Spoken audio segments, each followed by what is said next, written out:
last episode of Ultimate Survival Everest. The Discovery team arrived in base camp with a plan to climb the tallest mountain in the world and videotape every step of the way.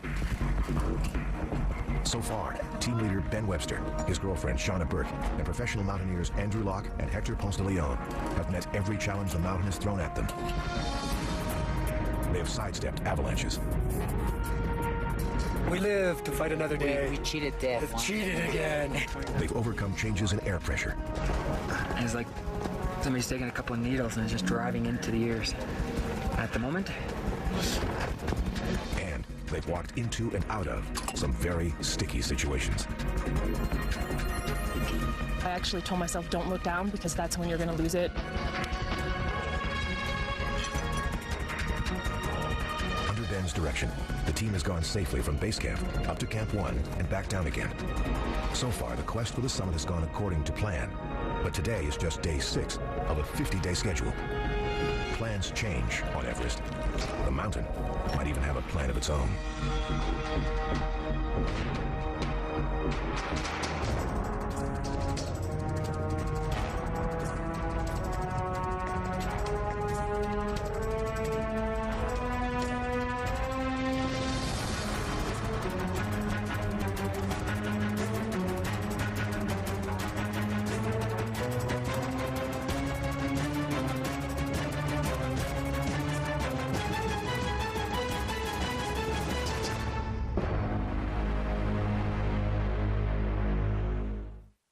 For the last 2 years, Ben Webster's life has been nothing but planning this Mount Everest expedition. Just getting the team this far has been a logistical feat of epic proportions. Consider, Ben has brought together an international group of 34 people, along with 6 tons of equipment, 3,000 pounds of food, 100 bottles of oxygen, 16,000 liters of fuel, and 1,500 meters of rope. He's organized everything from Nepalese park permits to yak caravans. There's little details like which kind of lanterns to buy, and big details like which kind of radio system to bring. On the mountain, Ben is the deal maker, the ambassador, and most important, he dictates how and when Team Discovery climbs. He's the president of his own small but expensive republic. This expedition is costing $500,000 US. The stress of spending that money has been splitting his focus. I'm a bit worried about Ben, because I can see that his energies are being pulled partially towards the project and partially towards climbing. And I've seen a shift over him in the last 48 hours where I can see he's now focusing in on going for the summit and climbing. So I'm happy to see that he's made that shift, and I think it was absolutely needed. It was something he needed to do, because I could tell that he wasn't totally committed to the climb.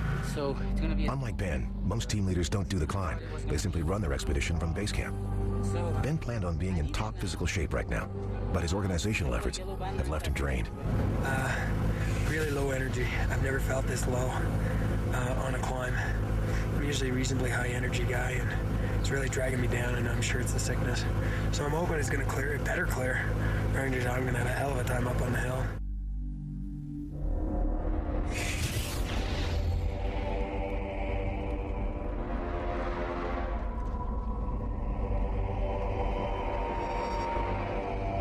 The plan today is to climb from base camp, past Camp 1, all the way to Camp 2, elevation 6,500 meters.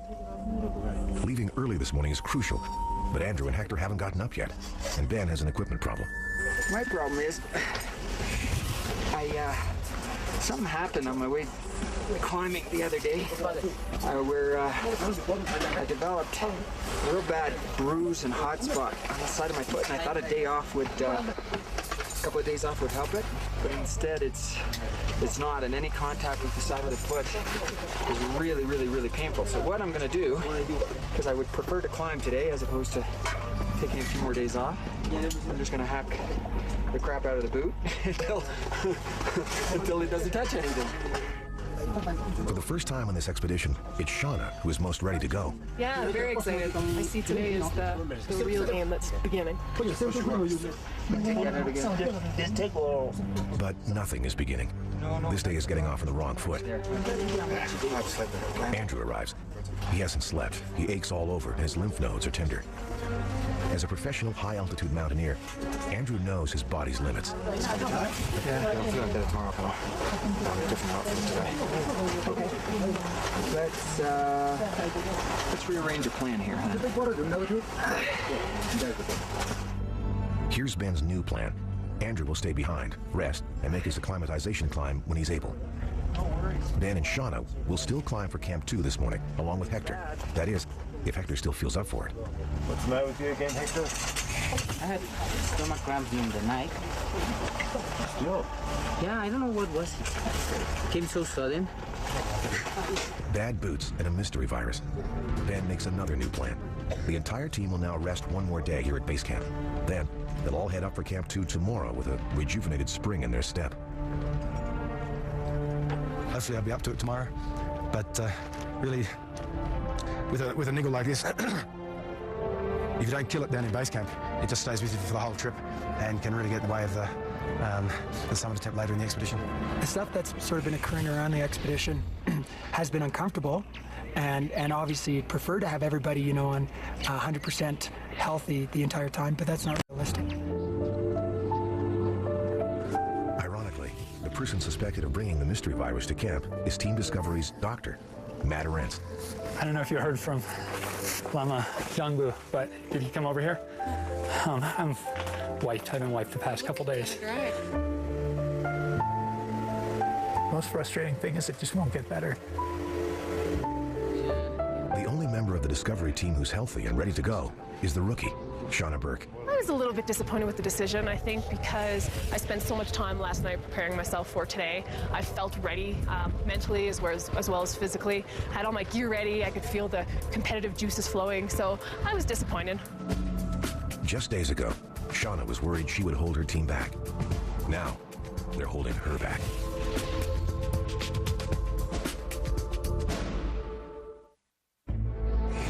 The poet Lord Byron wrote, "I live not in myself, but I become a portion of that around me. And to me, high mountains are a feeling, but the hum of cities, torture." What would be torture to most city folk is a natural feeling for these two high mountain climbers. They have become a portion of the mountain, and the mountain has become a portion of them.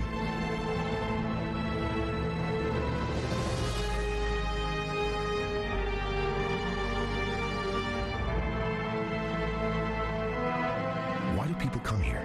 What's the point? For Will Cross, the point is simple. He wants to show the world that diabetes might slow people down, but it should never hold them back. With diabetes, I don't recover as fast as a regular climber. So I have to take it slowly so that my body gets in tune with the mountain at a pace that I can handle. But I think when we have obstacles in our lives, it is our choice, because it is our life, to either get out there and get on with it or to not. But I think the world is a bigger place, and it's important to me to get out and see it. Will Cross, a 37-year-old high school principal with type 1 diabetes, is an adventurer on a mission. In a series of expeditions that he calls the Peaks and Poles Challenge, Will has set out to climb the highest mountain on every continent and walk to both the North and South Poles. So far, he's made it to both poles, and he's summited 4 of the 7 mountains, with only the Russian and Australian left to conquer after Everest. It's time to get the job done. So, all in all, I feel good. I got good teammates, good preparation, and now we just get on the ice and hope the weather holds.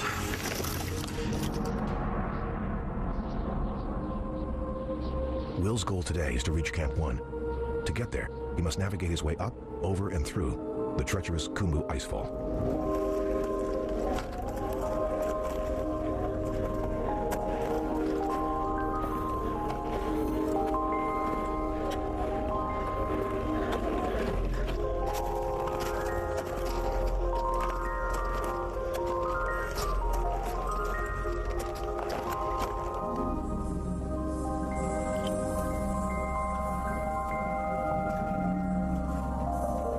Like you're running across like a slate roof, and at any point one part could fall in.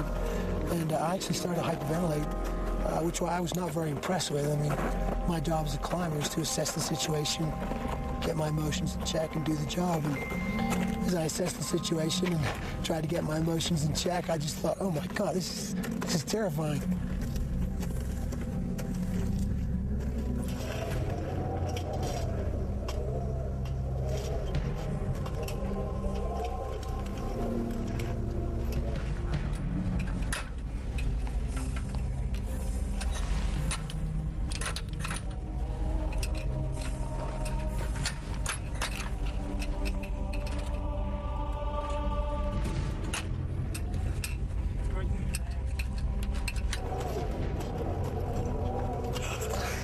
They don't get any easier, that's for sure. That's a long way down. As Will hones in on Camp 1, illness continues to ravage Team Discovery. Head Sherpa Lakpagelu has come down with the merciless Kumbu cough. He's come to the base camp hospital for treatment.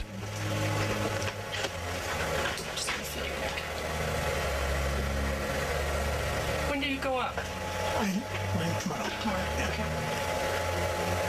I think I can give you a little bit of codeine, but I also want to give you a breathing inhaler. I think will help a lot up on the mountain. Okay? Lakpagelu has made it to the summit of Everest 10 times. He didn't used to use Western medicine, but these days drugs are a part of climbing. The most common medication of this mountain is Diamox, a diuretic that relieves brain swelling. There's lots of antibiotics and painkillers too, but nothing can cure the Kumbu cough. Sometimes sufferers cough so hard, they break their own ribs. You can start today and all the way take it with you when you climb. Morning and evening. I think it'll do a lot of good. And I'll give you some pills for nighttime. That'll help when you're coughing at night. Okay. Try take a dose here. Okay. Dose now, right? Yeah.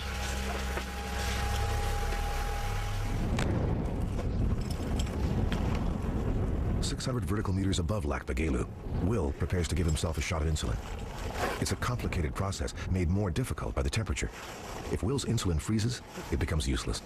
At altitude, diabetics also have to be concerned about circulation, infection, and sudden drops in blood sugar levels. Don't try that at home. That should do it.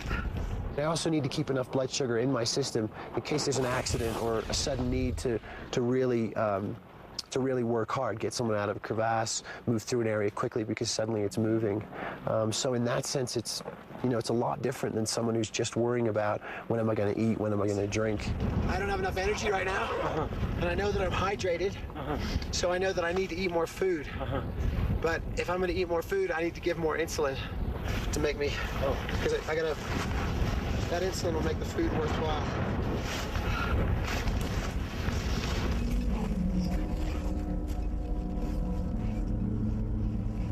The odds are stacked heavily against Will making it to the top. Not because he's diabetic, because despite his impressive resume, he's never been above 8,000 meters. For someone who's never been on an 8,000 meter peak, of reaching the summit is like 1 in a 10% chance, something like that, something really low. Annabelle Bond is a socialite daughter of a wealthy British bank owner. She's a mountain climbing greenhorn who has taken a serious risk by coming here. Mount Everest has killed many climbers who are stronger and more experienced than Annabelle, and she knows it. It's like she's trying to run before she can even walk.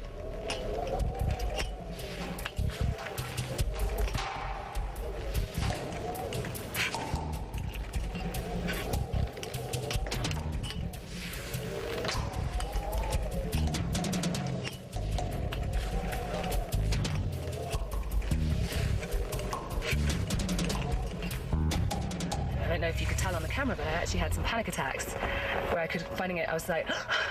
was finding it really hard to breathe. And I don't really want to let the team know for them to think that I'm completely neurotic. So I was trying to hide it, but it was like, this complete, you're surrounded by this seracs everywhere, and I don't know, I just felt a little bit panicky. I have to tell myself a lot that I can do this, that other people have done it, and I've definitely got the strength and the ability to do it. So I have to keep talking to myself and talking to myself that I can do this and not to get scared. I mean, I do get scared about crevasses and heights, and this is one tough mountain. This vicious environment attracts mostly men.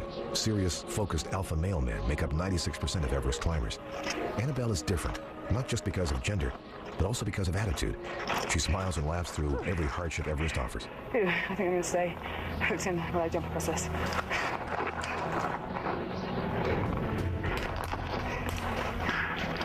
Don't want to step onto that little piece.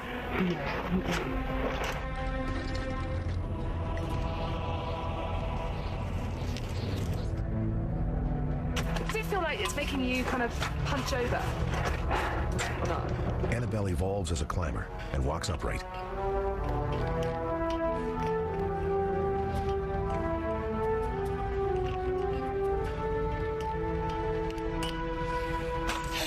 Oh my God. Heart attack. Oh. Back at Team Discovery's base camp, Andrew is also on his feet. The team is weak, but desperate to get going. They can't waste any more time sitting here. If they're going to summit Everest, they need to climb no matter what physical condition they're in. I just don't feel strong. I've been sick for the first, 3 weeks of the expedition, and it's taken a big toll on me.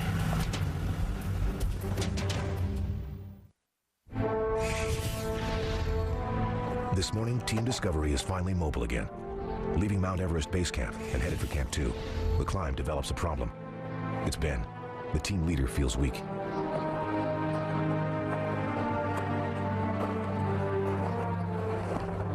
At Camp 1, Ben drops out. He needs to rest. Andrew, Hector, and Shauna press on for Camp 2, across the wide-open western coombe.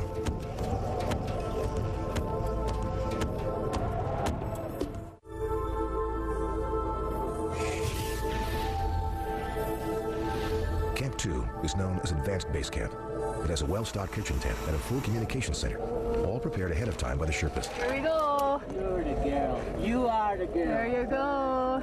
Enjoy, boys. Shauna, Andrew, and Hector have arrived safely and are settling in for a full night's sleep, followed by a full day's rest. Ben knows that if he doesn't reach Camp 2 today, his plan will have to change again. Reflecting on yesterday, he already sounds defeated. I just crashed and burned at Camp 1. And my confidence was really low because it had been the worst performance I had had on Everest on all the expeditions I'd been on up here. It was the single worst day I think I had ever had.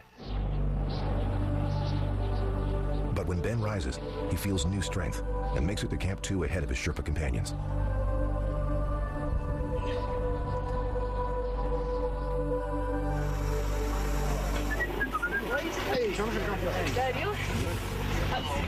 After a fitful sleep with his girlfriend Shauna, Ben is back on schedule and seems eager to move the team onward and upward, even if most of them are still sick. Here's the plan. Lakpagelu, along with his cough, will lead Mingma and Hector, along with his stomach cramps, to Camp 3, and then even higher to secure safety lines. Everyone else will climb only as far as Camp 3, then they'll turn around. The whole team must be back here at Camp 2 before dark. Annabelle Bond and her team share the same acclimatization schedule as the Discovery team. In fact, a lot of people share the same schedule. The Lhotse face may look lonely from afar, but look closely. It's a very popular spot this time of year. Popular and deadly. Going up the Lhotse face, which is a steep slope, at the very bottom is a huge crevasse. And that's where a lot of dead bodies have accumulated. Just because they've made, a small mistake. They've forgotten to clip in, or they've, clipped a crampon, or an ice axe, blown out of the side of the mountain. And that reminder, and knowing that crevasse is there, I think the first time when I cross it is going to make me think about my mortality. The whole Lhotse face seems a little bit daunting. It's way steeper than I anticipated. And I have to say it's freezing right now. I think it's 6:30 in the morning and I can hardly feel my hands and feet. But anyway, we're here to give it a go today. Going partway up the mountain and then coming back down again is a physiological trick that climbers play on their bodies. By going to a high altitude and then resting at a lower altitude, a mountaineer's blood changes and is able to absorb more oxygen in the future. From my perspective, on no account would I say it's an easy mountain. Anything over 8,000 meters is something to be reckoned with, and I think you've got to respect the mountain. We've got fixed lines which help us, but anything can happen out there.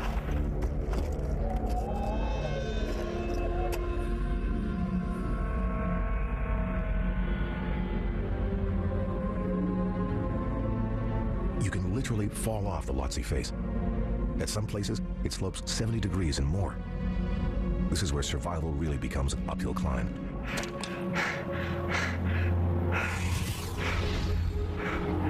This bit of the mountain that we're climbing through now is called the Bergschrein. It's where the western coombe, the valley, meets the bottom of the Lhotse face.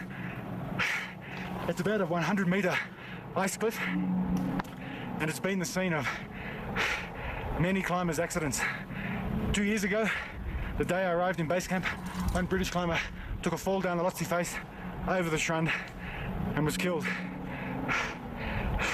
In 1991, when I was here, one of my teammates was avalanched down the Lhotse face, and somehow, miraculously, the avalanche took him right over the Bergschrein down onto the Western Combe, and he survived. The challenge for each expedition is to find a path through the Bergstrand, which lets us avoid the steepness of the cliffs and get up onto the Lhotse face. And that's the route I'm on now. It's at the very bottom of the face. We have a long way to go to Camp 3.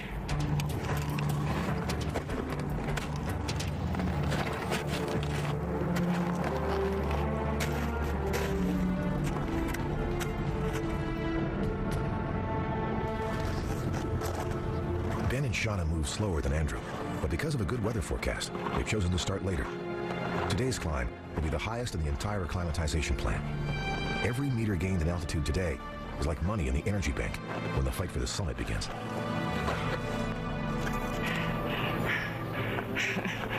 When does the panting stop?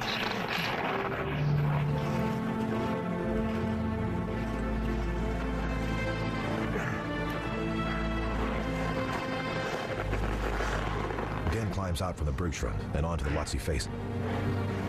There's a whole new way to die here. Look up, but cover your eyes. Shauna is below a group of climbers who are inadvertently causing jagged hailstones of ice to rain down the mountain. Always use your ascender when you can, Bev, because you don't know when somebody might knock a piece off or wipe you out. You got your carabiner, you know the length of the pitch. If you have your jugger on, you'll stick. May hurt a little bit, but you're not going for a long ride. When Ben says jugger, he means Shauna's ascender, the essential climbing tool she's clipping in right now. First pitch of the Lhotse face, sort of a snow pitch. We'll get into the harder blue ice that you can see the climbers up above already kicking into. We'll try to get up as quick as we can in through here and get behind the queue of the climbers. All right, off you go. This is steep. Yes, it's steep, and it's only going to get steeper. Up. So, slow and easy. Key here is, again, regulate your breathing. You hyperventilate, and it takes you 5-10 minutes to recover. It's better to go slow, easy, stay at a regular heart rate. You know, if you max out, I've had my heart rate go up to 200 here, and it takes you forever to recover. So, the idea, slow and steady, get your heart rate maybe 130, 140, and sort of cruise up. On the Lhotse face, climbers' hearts can be traumatized emotionally as well as physically. Several dead mountaineers are frozen right into this ice, preserved for all to see.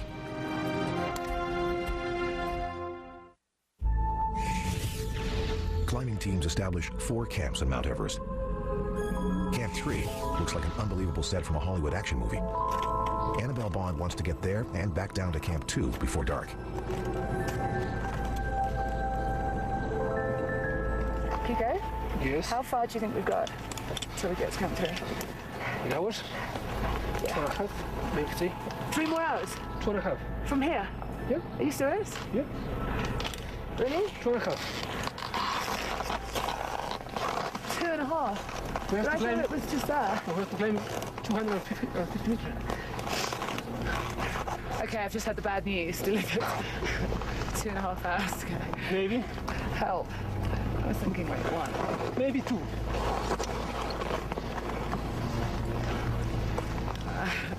Boo-hoo.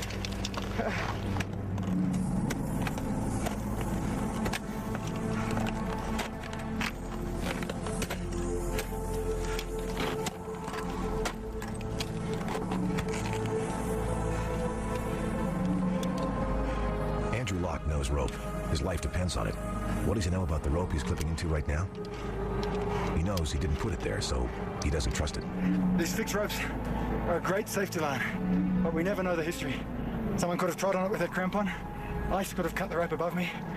It's a good backup, but the ice axe is my best friend on the mountain. I never like to climb without it.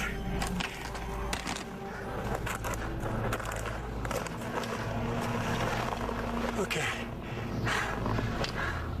So, as you can see, it's bloody hard work climbing the Lhotse face.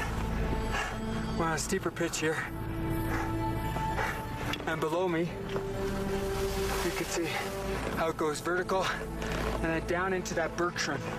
Everything feeds down into that huge crevasse at the bottom. This is the reason why you have to focus hour after hour after hour. One misstep or one missed clip, and you'd have no way of stopping on vertical ice like this. You'd just be bouncing down the face until you ended up in that graveyard known as the Burke Run. But we seem to be doing okay. Hard glacial ice. This is really hard ice. And there's not a lot of snow cover. So we're kicking in here using a lot of effort and a lot of energy just to make sure our feet are secure before we move up the line. If there had been snowfall that had stuck to this ice, would have made the climbing easier, but that wasn't to be. So we climb with what we have.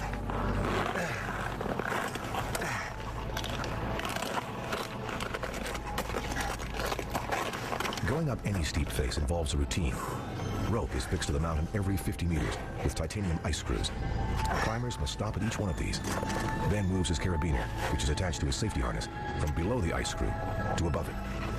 This is when he's most vulnerable. It's clumsy, it's time-consuming, and when fingers get cold, it's dangerous. It's like unclipping and reclipping your seatbelt while you're speeding down the highway. Still, many purists believe this rudimentary equipment has made climbing Mount Everest too easy. They say these communal safety ropes attract hikers who have no business being on the world's tallest mountain.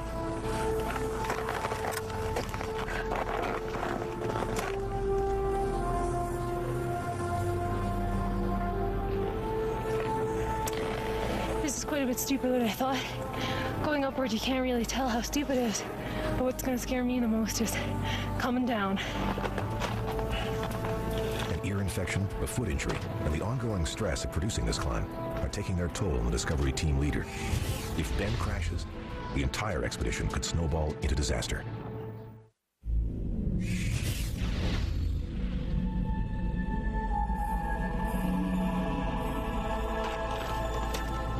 Headed toward Camp 3, every climber on Mount Everest comes face to face with the cold, hard reality of death. Annabelle Bond pays respect to the mountain and the fallen.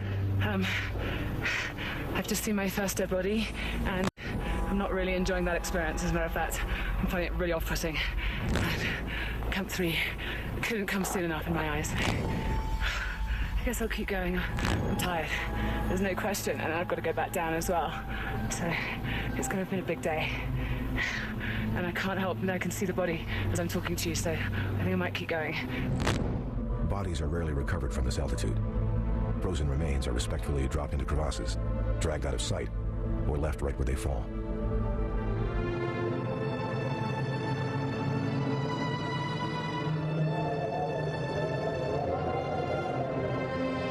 At over 7,300 meters altitude, just above the snowed-in Camp 3, Hector, Mingma, and Lapkagelu are securing safety lines. Their goal is to make it to 7,800 meters, where Everest changes to yellow marble, a milestone called the Yellow Band. Lapkagelu and Mingma, they're beginning the first lead out of Camp 3 to start, fixing our ropes up to the Yellow Band. I don't know how far we're gonna get today, because it's snowing a little bit, and conditions of the snow slope don't look very good. There's some ice, as we can see over there, so might take some effort and some time to do every 50-meter stretch of rope up above Camp 3.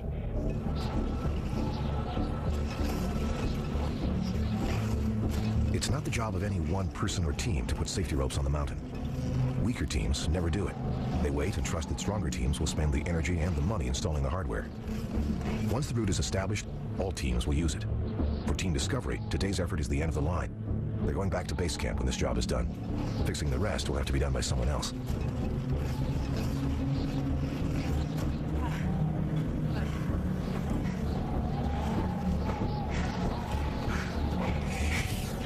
I have to say, the altitude, I can start feeling it. We're at 7,400 meters approximately, and pretty much 1,000 meters above Camp 2. And now every step is really, really requiring even like concentration. It's like you have to take one step and think about 2 or 3 times breathing. so little oxygen up here.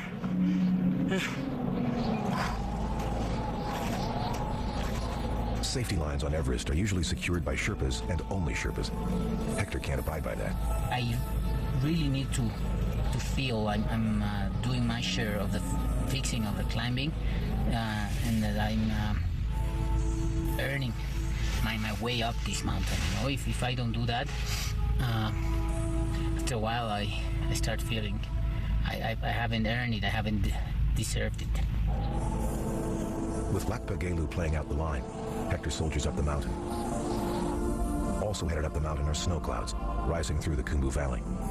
Team Discovery needs to get up high for acclimatization, but they also need to get back down to Camp 2 before dark. Ben and Shauna are caught between their long-term goal and their short-term safety. Well, the weather's started to come in, and little light flurries.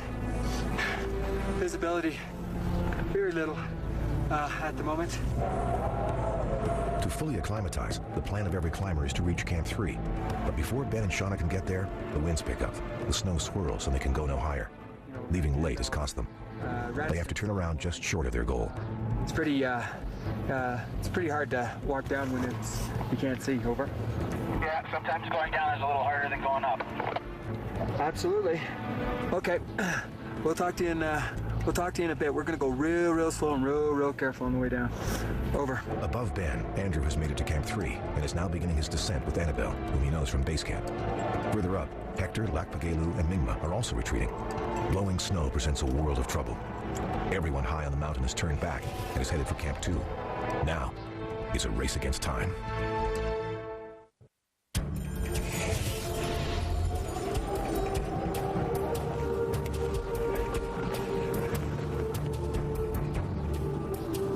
This weather is a big problem. When snow falls, so do climbers. And on Everest, falling kills. Thanks to this whiteout, Ben and Shauna can't see footholds in the ice. Deep crevasses are covered up, and the slippery Lhotse face is becoming an avalanche waiting to happen.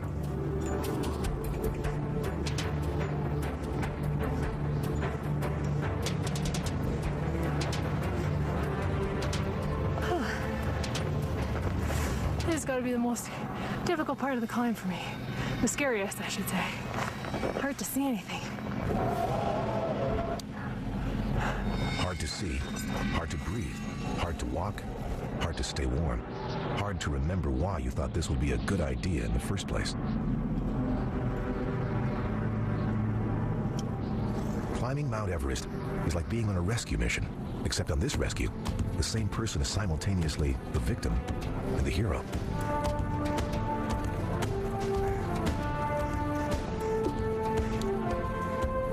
This is what high-altitude mountaineers do. They spend their lives getting themselves into trouble, then getting themselves out. That's the buzz. Very hard conditions to retreat. Very good decision to retreat when we did. Ben and Shauna make it down safely, but things aren't going according to plan. They haven't climbed as high as their other team members. Shauna's having a hard time sleeping, and Ben is still suffering from the mystery virus. I didn't have my A game today. I didn't feel strong. I didn't feel powerful. And I haven't for the last probably 2 or 3 weeks. Honest, it's just something that's ongoing. I think I have to get down into a lower altitude and get healthy.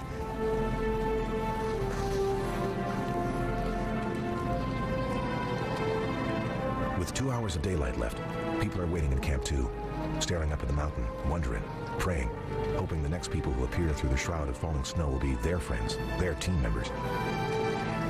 This time, it's Andrew and Annabelle, happily returning from their successful climb to Camp 3, 7,400 meters above sea level. You caught me before I could clear my face. Oh. Thank you. I'm on my absolutely last cylinder. No good. It's been a really, really tough day. I've seen a dead body. I've had frostbite on my fingers.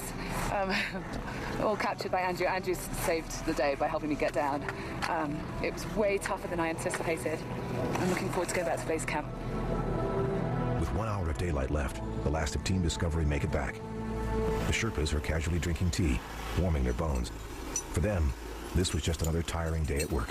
I'd say pretty much the wind chill was something like minus 20, you know, considering the air temperature, and the wind blowing something like 40 miles an hour. So, as I said, this does wear you out. Now Ben's plan is to get the whole team back to base camp and rest for an entire week. As soon as they're in fighting shape again, Team Discovery will start up the mountain for the final time with two monumental goals. First, they plan on making it to the summit. Then they plan on making it back down alive. But on Everest, plans change. The only thing chiseled in stone around here is the mountain.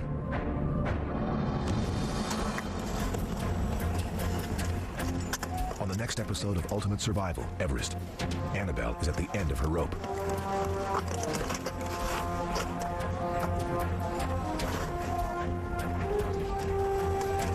Two climbers go missing. This morning I've been looking at the Lhotse face, trying to spot people, and I haven't still seen anyone. And Team Discovery's newest summit plan doesn't include Shauna. I don't know how to deal with it.